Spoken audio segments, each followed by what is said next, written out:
presentation, I'm very glad that we're in line with our figures, right? Because I presented some figures this morning and they were in line with yours. So, yep.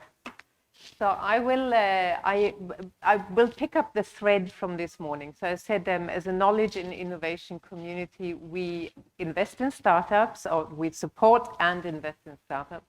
We do training programs, but we also have innovation projects, and they're very specific. And I will talk now about the innovation projects we do. We have a huge portfolio of these.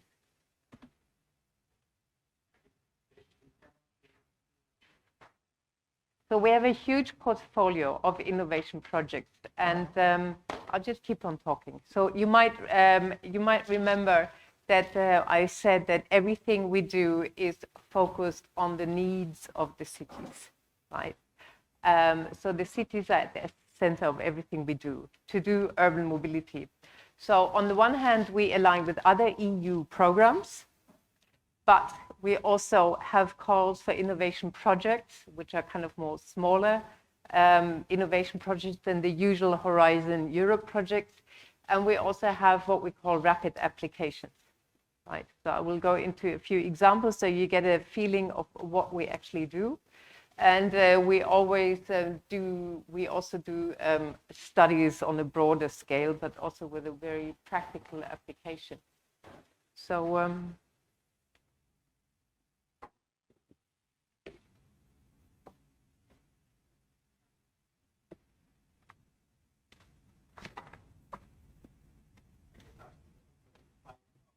yeah. So I'll try my best to do it without the slides.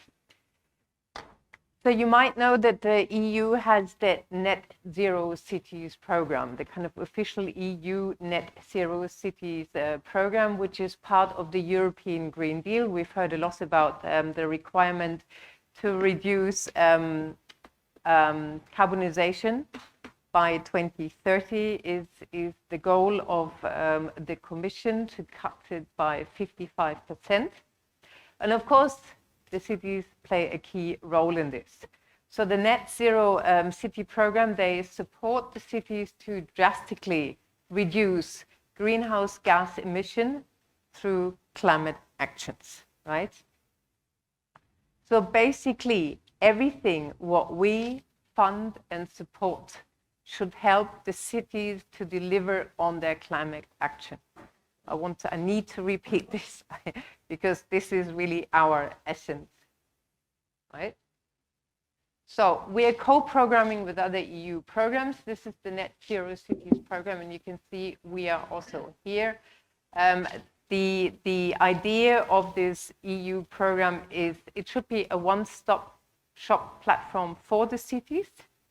They also support pilots, they support learnings, and they also will run a few twinning programs.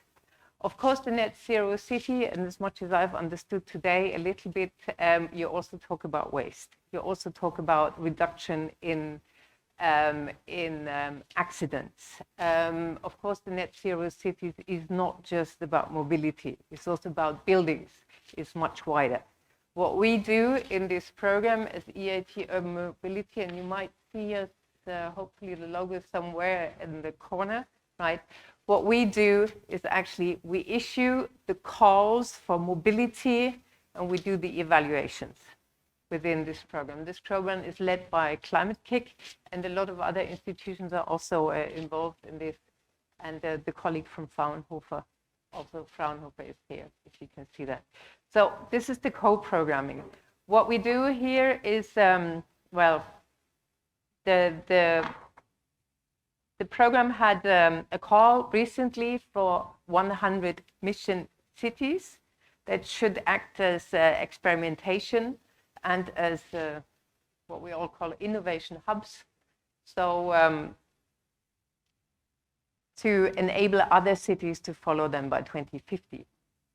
And the whole thing is coordinated by Climate Kick, one of our sister kicks. And well, we were invited by the Commission to run the urban mobility programs. And as you can see here, the cities Many of our cities are also at the same time, some of these 100 mission cities, and Istanbul is, for example, one of them.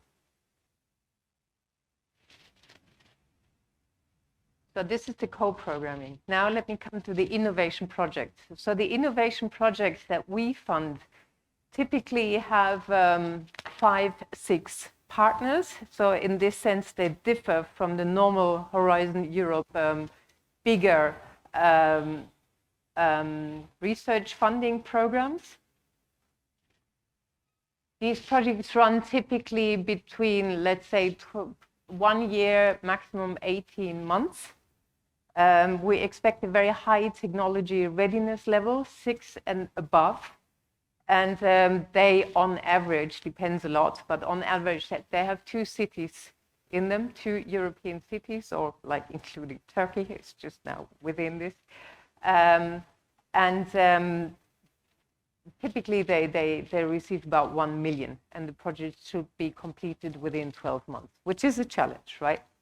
The important thing is that we expect a commercialization aspect in this. So we do not fund research, we fund projects that are close to the market, that have tangible results, right? So we'll just rush now through a few examples so you might get a feel for these. Right, this is H2GO, hydrogen in mobility. This is basically typically, Cecile already talked about it. We have a lot of batteries. We are dependent on China, but also the batteries as such, the electric batteries have issues. So this is a pilot really to explore the use of hydrogen-fueled batteries in urban light-duty electric vehicles. And the idea of the project is really to improve energy efficiency and also the range, extend the range. So this is a prototype. It's running right now. It started. So I cannot give you results yet. But please, this is one of 50 projects we are funding so far. We have a number more. Please go to our website and if you're interested in this, follow up on this. This is implemented, I think, in Modena and in Venice. Next one is what we call BICIFICATION, well known in Istanbul. It's actually run together with the city of Istanbul. This is, of course, also why we chose it. Of course, cycling is very popular in Northern Europe, not so much in Southern Europe, including Turkey, right? But again, the cities would like to encourage the modal shift from the car to the bikes, right? And so this project is doing this through gamification and rewarding. It's implemented in Istanbul, in Portugal, and in Tallinn in Estonia. So in total, they have about 1,500 participants registered to use the bikes, and they receive monetary rewards from the cities for the bike use. You might wonder what is the commercial outcome. So of course the city receives the data and can help them in further decision making, but the business benefits really by providing the rewards, right? This project will run for 5 years. It's in the, the plan is to have about 100,000 users in 90 cities in Europe, and then they compare. Next one is clean energy for micro-mobility. You probably have, anyway. There is, we have the project running in Ankara, also on the electric bikes and the charging stations. This is a project focused on scooters. You know the problem with scooters, they're flying around the city, they clutter the city, there's vandalism, They get stolen and so forth. So, of course, they reduce the car usage, but there are problems here. So this is a project actually that provides docking stations with an off-grid battery storage with solar power, right? And it's implemented at the moment in Istanbul, Thessaloniki, and in Barcelona. And the cities, again, they receive data on energy consumption and on the usage, and also the industry partners, of course, receive data on the performance of the scooters themselves, but also on the docks.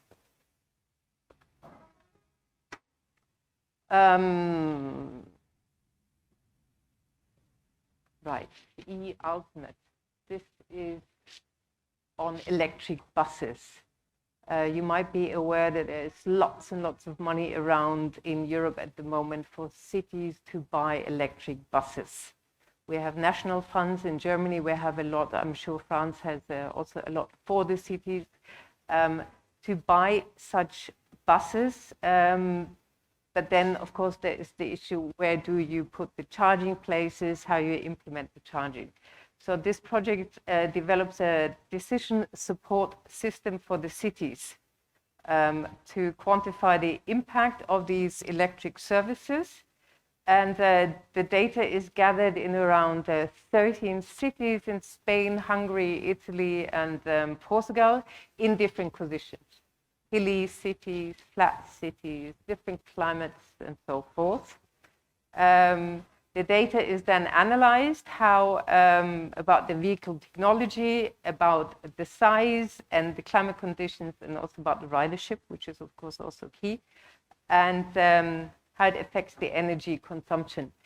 The benefit here is that run by just one company that produces buses, but it's a kind of objective on several electric bus providers, and it calculates the required resources necessary for this and the costs. One, which is one of our, let's say, one of the first projects we did, is, because it's on logistics.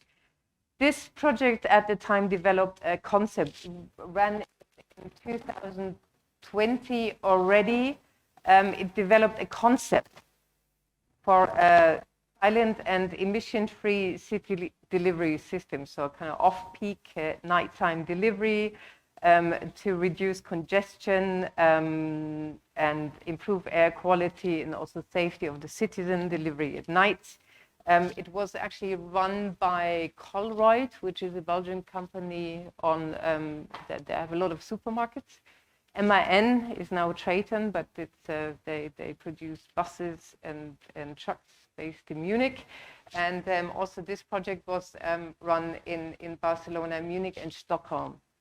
We don't fund such kind of projects anymore. Why? Because we need tangible results. We do not fund concepts anymore, and just recommendations. This is just to give you a kind of idea on this. In addition to these innovation projects, we have what we call the RAPTOR. The rapid applications. They are swiftly created and tested solutions to niche urban mobility challenges. So the way it works, that we ask a city to define a niche challenge for their city. And then we put this into a European call. And then we look mainly for startups, but also for SMEs to provide the solution. The money goes to the solution provider in the form of a prize awarded. There's no money going to the city, which helps in that way the city to not be bothered with long procurement processes. So the city gets we take the risk with our funding. The city gets the test financed through us, and the startup or the SME gets the monies. So just two small examples. One was by the city of San Juan d'Esti in Spain. They wanted to have data that is objective and relevant for the city on monitoring air quality, right? So to decide where to develop actions. Why is that relevant? The cities quite often need objective data then to convince their city officials to invest more money. And you spoke about the low emission zones. How do they actually, the implementation of such zones, how they actually, what is their effect on emissions, right? Another one is, it's a little bit funny when you come from a car country like me, right? Where the car is a prestige object, and it's yours, and it's in my garage in the front of my house. This is a project that was run in a part of Brussels. It's a neighborhood with a mixed real estate area. It's residential, commercial, there are leisure facilities, ministerial offices, so forth. There are a lot of private vehicles that spend about 90% of the day parked, right? Not used. So together with the startup, this city area, they wanted to check out how better to use private vehicles through sharing. So imagine you have your vehicle, your private vehicle, and you hand over your key to somebody else to drive around with this vehicle, with your car, right, or your motorbike. But anyway, this might be the future. This might be also the future for young people. This might be the future for neighborhoods. So we really need to think innovative. So of course, the idea is also to reduce the use of public space, because the cars are not parked, but they're circling around. Also to, of course, the startup wanted to attract more users to their app. And they also thought that this might contribute to community building, which it might, right? So little taste. And last but not least, just really a minute, what we do is also we do studies. We do thought leadership studies, as we call them. The very first one was an analysis of the cost and benefits of sustainable urban mobility transitions in Europe, in line with the European Green Deal, which brings me back to my start. So this study should help support decision makers in cities on different policies. So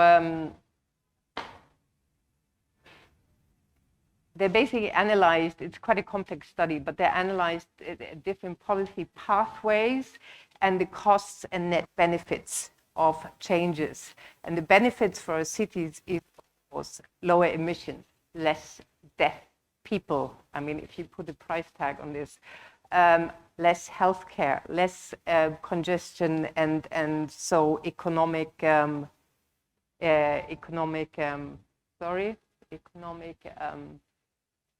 effects. So what this study, of course, found is that the key thing is to drastically decrease private car or private vehicle use. Why am I saying this? Why this study? Why in this context for startups? Why in this context for industry? This study gives the cities a tool which they use, so every city can kind of put their conditions into this study. It's a tool, and then they can see in what they best invest and not invest. So again, why is this important? If you as a business or a startup, if you want to sell your services or your products to a city, you should really think about what are the climate goals of the city you're dealing with. And you might want to look at the SUMs, the urban mobility plans of the cities. You also might want to look at studies like this and consider what are the goals of the cities, what is really on top of their agenda, and where will they spend budget on. And then you should sell or twist your story that it fits and helps the city to achieve its climate goals. Otherwise, the city say, yeah, nice product, but what's it to me? So if you want to be effective in urban mobility, you should really look also at the politics behind this. So thank you a lot. It was certainly more than 10 minutes. Thanks for your patience. You can see all this in also the results on our website. Thanks a lot. Thank you very much, Judith. Is there any questions for her? Questions? Thank you very much again.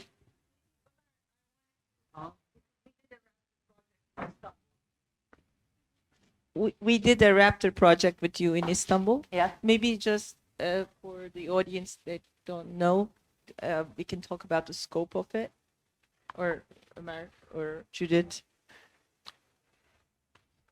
I'll start, and then you. I mean, for me, this was a cultural learning, right? We asked the city of Istanbul for their challenges, and they came along and said, we have an issue with taxis. Oh, we don't want it. Right? We have an issue with taxis that they don't take customers for a short ride. And I was sitting in Munich thinking, don't they have other problems in Istanbul? So I've spent 2.5 weeks now here in Turkey, and I've spent a few days in Istanbul, and I understand it is an issue. It certainly is a problem. It is not so in Ankara, it is much less so in Izmir. But yes, so this is the project we do together with the city of Istanbul. Maybe you want to, so this is done with the startup, and what do they actually do?